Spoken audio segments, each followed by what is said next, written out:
Assalomu alaykum hamyurtlar, hamkasblar, hamqishloqlar va vatandoshlar.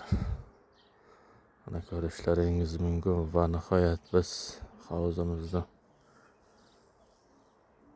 chetki qatlamini bloklash ishlarini amalga olib boryapmiz.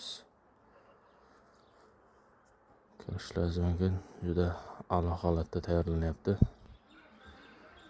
Yaqin kunlarda qoladi. Xudo xolasa mana shu chiqargan plantatsiyamizga sug'orishni tizimlashtirish niyatida ish olib boryapmiz.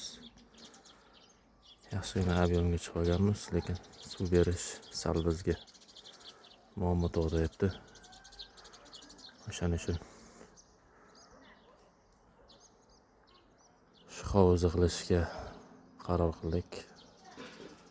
Hovuzlarimiz bitgach, xudo xolasa sizlar uchun yana bir video lavha tashlaymiz. Ko'rasizlar. Hovuzga kanaldan suv tashlaymiz. Hovuz to'lgandan keyin chuvalchaklarga xudo xolasa suvni haydaymiz.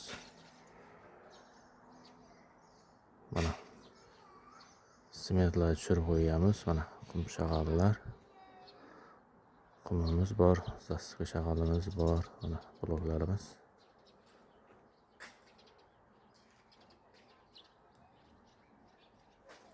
To'g'risi yaqin kunlarda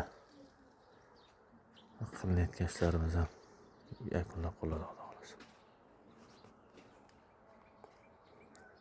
Kamida xudo xolasa bir 100-120 tonna suv ketadi, adashmasam. Yana ham bitgandan keyin ma'lum bo'ladi. Hozircha ko'rinish holati shunday.